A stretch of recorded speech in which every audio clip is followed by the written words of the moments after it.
Are you serious? You're struggling with money because you chose to be a housewife, right? I was taken aback by what my brother-in-law's wife said to me.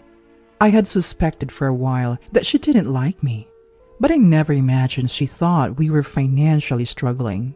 I knew there was some misunderstanding, but I never expected this shocking revelation. I had no idea at the time. My name is Emily, a 34-year-old housewife. My husband John and I are raising our 3-year-old daughter, Sarah, in a house we inherited from my parents. They moved to a nice condo nearby, so we don't have to worry about rent or other expenses. Life is financially comfortable for us. The only issue is my brother-in-law, Kevin. He lives nearby and often drops by, usually drunk, wanting to take John out for drinks, which annoys me. He's not satisfied drinking alone after happy hours with co-workers and friends, but I wish he wouldn't drag John into it. Kevin loves to drink, and when he's not at happy hour, he drinks at home, much to his wife Jennifer's dismay. Jennifer is not very sociable. She avoids eye contact and keeps her distance at family gatherings. It would be nice if someone like my mother-in-law could mediate, but she passed away 3 years ago. And my father-in-law, Daniel, is not the type to take charge. The other relatives don't want to step up because Daniel is the eldest, so his sister Elizabeth usually takes charge. Elizabeth is proudly single and was once considered the odd one out in the family. I admire her and follow her lead at family gatherings. Jennifer seems to trust Elizabeth a bit, as she relaxes around her and listens to her advice. But when I asked Jennifer, "Could you help me out here? Are you free?" she coldly replied, "I'm busy," making me feel disliked. Then one night, Kevin showed up drunk and started making noise through the doorbell, calling for John to come out and drink. I reluctantly let him in, reminding him to be quiet because Sarah was sleeping. In the past, his noise woke Sarah up, and I had to kick both him and John out. Since then, they've been quiet when drinking at home. So I joined them in the living room after confirming Sarah was asleep. That night, Kevin was bragging about Jennifer. She is reserved but listens to me. She's a good daughter-in-law. Curious about why Jennifer was cold to me, I asked Kevin, "Does Jennifer not like me? Did she say I did something?" No, she hasn't said anything. Oh, Jennifer has narrow eyes. You know, she said people sometimes mistake her for glaring. Maybe that's it. Kevin had a point. Jennifer does have narrow, feline-like eyes that make her look beautiful, but I felt it wasn't just her facial expression that made me think she didn't like me. I wanted to say that, but considering Kevin might tell Jennifer, I thought it best not to press the issue. "Maybe I misunderstood. Sorry about that, Kevin." Kevin grinned. No worries. Jennifer often gets misunderstood like that, so I feel like I have to protect her. Maybe it's better to think it was a misunderstanding. You can't get along with everyone, and sometimes even close relatives don't click. I decided not to worry about Jennifer. But then, on the next holiday, John and Kevin planned to go to a movie, and Jennifer and I were to join them. We left Sarah with my parents, so it felt like a break from parenting. John and Kevin paid for the movie tickets, so when Jennifer and I went to the restroom, I suggested we cover lunch. Lunch is cheaper than movie tickets. Don't you think that's fair? Jennifer frowned and glared at me. "Are you serious? You're a housewife because you're broke, right? And yet you're spending money on a day out? Do you even have the money to split the lunch bill?" I was stunned, not just by the amount she spoke, but also by her assumption that we were poor. It's true that John may not have a very high annual income, but he's not as worried about money as people say. Wait a minute, Jennifer.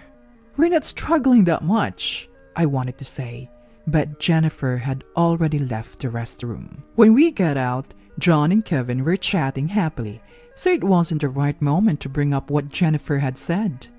At lunch, when it was time to pay, I forcefully said, "We had the guys pay earlier, so Jennifer and I decided to split this one." Jennifer gave me a dark look, but I made her nod in agreement and paid my half. It seemed like she had planned to pay for all four of us, making me wonder just how broke she thought we were. When we got home, I consulted John. "Do you know why Jennifer thinks we're poor?" What? How did that even come up? I recounted a restroom conversation to John, who looked puzzled. I wonder why she thinks that. I make an average salary and you have rental income that we are saving. Why would she think we're broke? "But we're saving that money for Sarah's future just in case she wants to become a doctor or something. Don't count on it." John laughed. Oh, you're such a worrier. You brought property to get rental income because you were worried about not having a pension. Now you're worried about Sarah's tuition? "Well, I can't help but worry." I've always been a worrier. I remember showing up an hour early for a job interview only to get scolded by the interviewer. John always tells me not to worry so much, that things will work out, but I can't help it. It's just how I am. The reason I can be a stay-at-home mom without financial worries now is because I worked hard when I was young. I doubt this part of me will ever change. That's why I get anxious about my relationship with Jennifer. What if our relationship strains the bond between John and his brother Kevin? Just the thought makes me uneasy. I've been hoping to clear up any misunderstandings the next time I see Jennifer without making her angry. Then a few days later in the evening, as Sarah was watching a kids show, I decided to start making dinner. Suddenly, the doorbell rang. I checked the monitor and saw Jennifer. I was surprised. Kevin visits often, but Jennifer had never come by herself before. "Jennifer, I'll open the door now." I welcomed Jennifer in, offered her a seat on the sofa, and served her some coffee. She looked around the room and said, "You live in a pretty nice house, huh?" with a displeased look on her face. "It's my family home. My parents moved to a condo, so it's just the three of us now." "So, no rent or mortgage?" "None." Jennifer suddenly looked down, trembling. Then she looked up, furious, and yelled, "So you do have an extra money? Stop pretending you're broke. Help pay for Linda's care." Sarah was startled and began to cry loudly. I immediately hugged Sarah, soothing her. It's okay. Jennifer's not mad. Don't be scared." As I comforted Sarah, she eventually calmed down and fell asleep. Jennifer also seemed to feel bad, lowering her shoulders and apologizing. Maybe she's not a bad person at heart.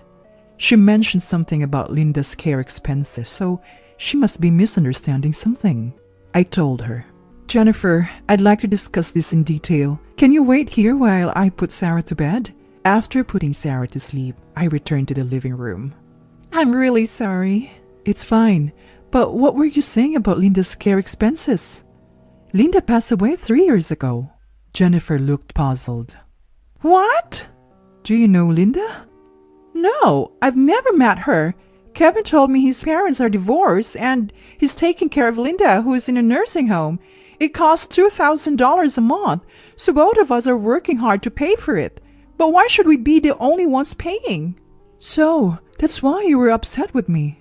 Finally, I understood why Jennifer had been upset with me, and while I felt relieved, something still bothered me. Oddly, Jennifer didn't seem to resent John, who also wasn't contributing to the care costs. I wanted to know why. Jennifer provided the answer. "Kevin told me that John had asked you to contribute $1,000 a month for care costs, but you apologized to Kevin, saying you had too much debt to pay. You also told Kevin you are keeping this a secret from John, so I thought you were the only one at fault." "What? Can we get Kevin here? And Daniel too? I'll tell John to come home early." This couldn't be left unaddressed. I immediately contacted Daniel, John, and Kevin to gather everyone. Before they arrived, I dropped Sarah off at my parents' house. John came home without working overtime, and Daniel showed up looking concerned. When Kevin finally arrived, I confronted him. Kevin, Jennifer told me you've been claiming Linda is alive and that you're paying $2,000 a month for her care? Where is that money going? Kevin turned pale and started sweating, visibly shaken. John and Daniel looked at Kevin in disbelief, but he remained silent. Jennifer told me that John had asked me to pay $1,000 to you, Kevin, and that I couldn't because I had debts which I was keeping a secret from John. What's going on? John finally spoke up. What are you talking about? Emily doesn't have any debt. She's more financially savvy than anyone and even has income from real estate. Kevin, what's this about Mom's care costs? Finally, Kevin began to confess. I'm sorry. Before proposing, I found out Jennifer made more money than me.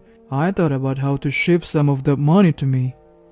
Jennifer's expression changed instantly, her face turning to one of fury. Kevin, now terrified, continued. So I made up that Mom was alive and needed care costs. I thought if I claimed to contribute $1,000 and got Jennifer to pay the other half, our take-home pay would be about the same.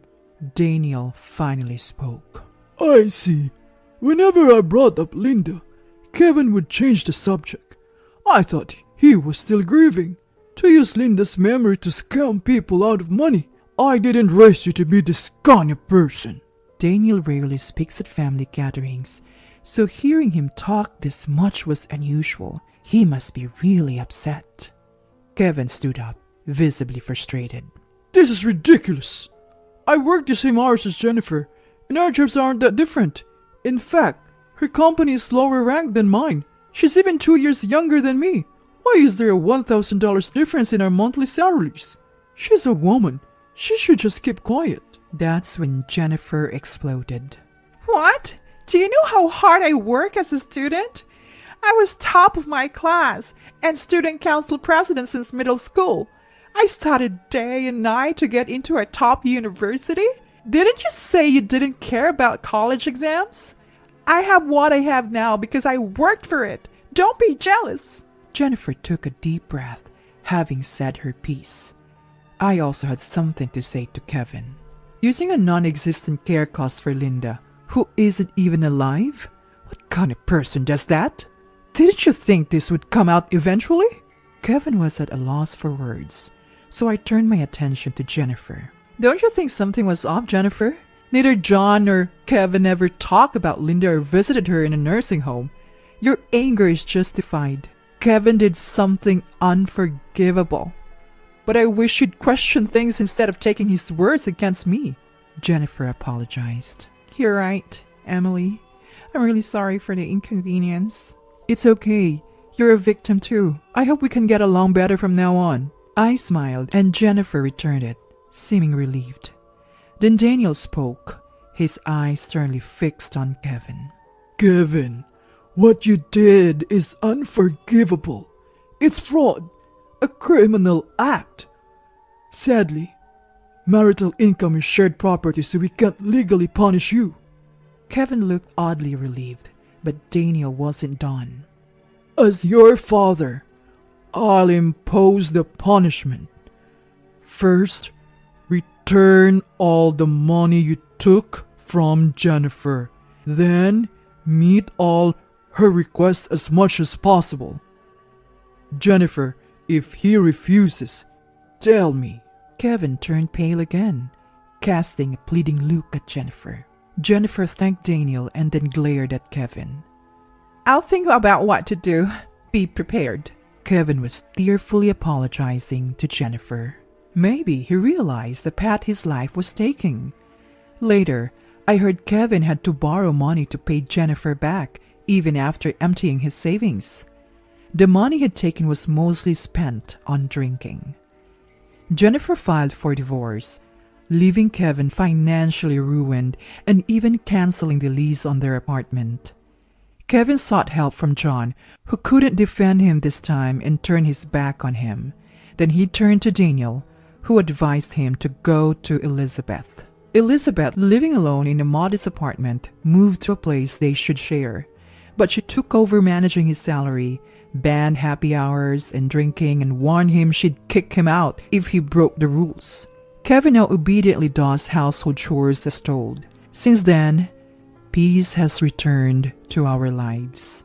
It's really quiet without Kevin around. John seems a bit lonely, but when Sarah talks to him, he looks happy. I hope he'll dote on Sarah as much as he would have on Kevin.